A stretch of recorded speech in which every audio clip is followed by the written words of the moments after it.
I recently watched The Mandalorian, and was struck with the banality of such a fetch quest-style story that just shuttled Din Djarin from one nondescript place to another to retrieve a MacGuffin for NPCs who interested me less than a pile of wood. That is a nice pile of wood, though.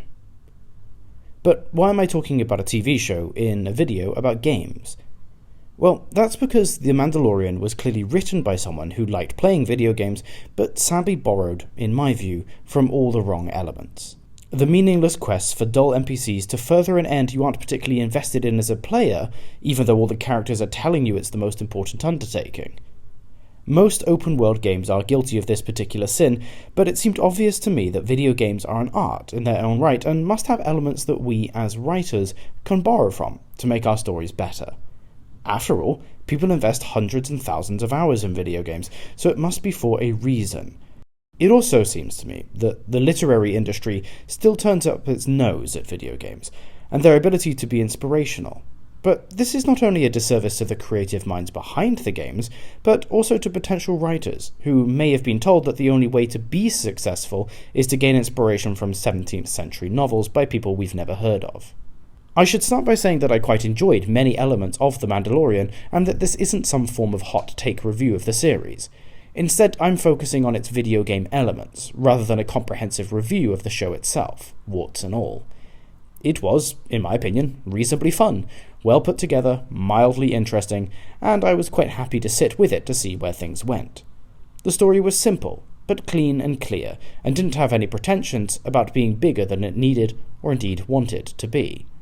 The characters, while not overly complex, were well enough developed and acted for their part, insofar that I didn't find it hard to connect with their journey, nor was the world so zany that I struggled to immerse myself. Credit where credit is due. But I do get the distinct feeling that this show was not planned beyond its first season, and this is where we get into the murky territory of borrowing heavily from video game logic and structures in such a way that nullifies all the successes that the show enjoyed, especially in its early run. But I'm getting ahead of myself. Let's start by looking at how video games can actually be useful for inspiring stories, and how we can use them as authors to help us write better, more interesting novels. First, the best video games contain compelling and interesting characters, such as Jin Sakai, Ellie, and Kratos.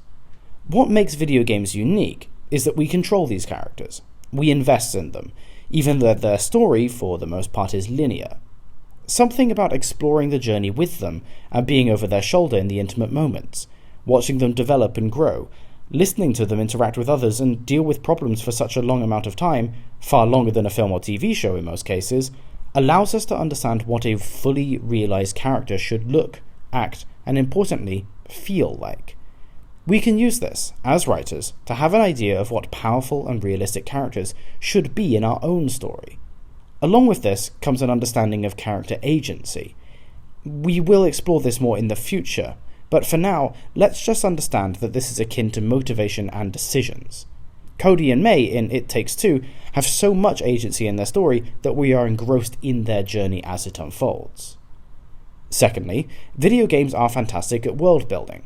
They employ show-don't-tell to expert levels in most cases, but allow us to experience so many things, even if the game engine itself doesn't allow us to interact with all of them. We can witness titans striding across the world in Shadow of the Colossus, and see the effect that they have on the world without it ever being spelled out to us. Our character can have small conversations with side characters but see them and infer information about them from their words and appearance, like in Undertale, or witness the sounds, sights, and daily routines of the NPCs in Skyrim. The best video games immerse you in their world, and tell you so much about how successful immersion is achieved. They all have unique aesthetics, which can inspire us to design our own worlds, cultures, and environments that stand apart from everything else. Thirdly, the stories told in video games are often deeply compelling, even philosophical and gut-wrenching. They can show us human emotions and relationships to staggering depths of complexity. Few gamers have ever been more moved than by relationships such as Ellie and Joel's, nor more invested in the changes in Arthur Morgan or the relationship between Atreus and Kratos. They can communicate complex messages that truly make us consider values such as honor, loyalty, love, and sacrifice. And that's not a trivial and easy thing to do, make no mistake. While this is not wholly tied to the medium of video games, It shows that even with the classic structure and restrictions of gaming, achieving meaningful messages is possible. Finally, video games, the best ones anyway, follow streamlined and efficient stories. They have to keep a player's attention, so objectives are often simple and laid out plainly. That doesn't make them easy or unsatisfying to accomplish, but we can understand what needs to be done both immediately and ultimately. As writers, this can be important to remind us that stories need to move forward, and in video games you are literally responsible for your character's movement. Having these clear objectives allow us to more logically incorporate twists, subversions, red herrings and cliffhangers, as well as provide more opportunities to raise stakes and give chances for growth. The steps must be efficient too. We can't have stories shuttling back and forth between the same locations.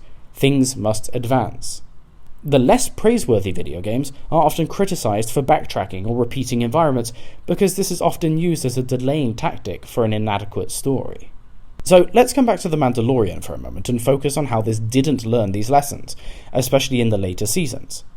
The characters are, by and large, not interesting or compelling enough beyond the first season.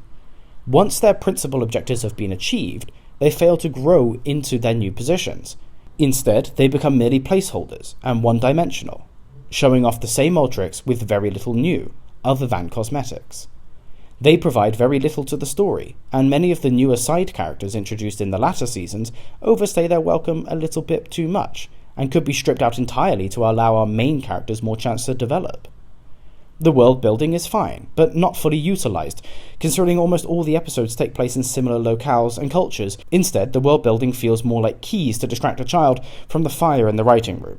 It's fine to look at, good even, and does some of the heavy lifting, superficially at least, but does not do enough to justify the rest, and isn't enough to improve the show by itself, just as pretty graphics aren't everything to serious gamers. As for the relationships, well, they started well enough. Grogu and Din Djarin worked well, and the dynamic of older protector, younger protectee is tried and tested. See God of War or The Last of Us. This gave the show a safe platform to develop from, but clearly it is not enough to sustain more than one season by itself. As such, later seasons focus on meaningless relationships with tertiary characters, and fail to explore the central relationship further. I suspect mostly because they didn't know how. They even risk that core dynamic by separating and reuniting the two main characters seemingly at random. Video games have plenty of side characters for sure, but they don't follow us around for the whole story and become integral unless they are very richly detailed and important to the narrative. The Mandalorian's characters are not. Again, let's be fair, many of the characters are colourful and fun, but there are few who leave lasting impressions, and if they do, it is often at the expense of the main character. Finally, it is obvious that the story doesn't know what it's trying to do. Is this a bounty hunter show like the first season? Is it a soul searcher like the second or third? We don't really have an idea. There is no final overarching goal, like destroying Alduin or stopping the Wild Hunt. Thus, there's no chance for a satisfying payoff, just fetch quests until the artwork rolls. The show seems to have forgotten that all good video games have ultimate objectives, and that fetch quests, while they can be interesting at times, attempt to serve that ultimate narrative. In the third season of the show particularly, we have lots of pointless backtracking and journeying between places rather than going in a straight-line journey through them. It feels like a grind. This wasn't as apparent in the first two seasons, and those, therefore, felt less like bad video games and more like actual entertainment. So, coming back to video games, because honestly I'd prefer to be more positive, let's look at a few more of the unique elements in video games that could help inspire us to be better writers. Almost any action you undertake in a video game allows you to grow that character, level up, obtain an item, etc. Side quests and exploration are the classics here. There is constant payoff in good video games. The best ones, anyway, very rarely waste time, because they understand that time is precious to the player, and attention spans are low if things aren't progressing. Every side quest Aloy goes on adds to the world, her inventory, her knowledge and her skills as a warrior. Wasting time on a side quest that gives terrible rewards or doesn't teach us anything useful for later are the most infuriating for most players. Keep this in mind in your own story, and ask whether the tangent is going to enhance the story by building the character, raising the stakes, or moving the narrative forward, or whether the new characters and subplots actually contribute, or are simply there to pad out the book length. Video game stories all generally follow the classic monomyth arc too, whilst also having protagonists go through all the necessary steps of a story. Joel is called to adventure, he has a mentor, he runs the gauntlet, descends into the belly of the whale, fights the dragon, saves Ellie, and returns to something normal, having grown but also suffered, been far from perfect, sacrificed, had clear motivations, been challenged, been likable, been weak and needed help. There are countless examples of this, and they give us great lessons in why story structure is so useful, because we can live that journey with them, taking each step and pushing them on. Video games allow you to experience the hero's journey on a more visceral level, by letting you immerse yourself in the world with the character, experience some of the trials that they go through, and have a more empathetic understanding of how to utilize that in your own story. It would be remiss of me not to mention that video games have fantastic dialogue that we can learn from too. Some can even move us to tears, but I won't dwell on this too much, as it's not a particularly unique characteristic of video games. We can learn great dialogue in many places. I just don't want you to think that I've overlooked this. So far, this video has been slightly narrow in its focus on a particular set of video games, those being the ones that are predominantly story-focused or character-driven. I think it would be appropriate to mention a few other genres too, as there are useful things that we can get out of them as well. Survival games, such as The Forest or Subnautica, allow a very unique approach to storytelling, at least before they added in their own plot elements, in that they allow us to essentially create a story as the player. We are given a vast amount of agency to craft our own narratives by exploring the world around us. These games teach us more about environmental storytelling, about ambience and mood in a setting that a story takes place. By engrossing ourselves in resource gathering, base building, or hunting activities, we as authors can learn what elements we are drawn to as we seek to progress and advance our character. Survival games are often riddled with clues about a world, contain minimal plot elements that can point to deeper mysteries, and can be a great example of diegetic storytelling, that is, using the context of the world to direct the story. For example, The Lord of the Flies revolves around the objectives of finding a way off the island and surviving against the wilderness.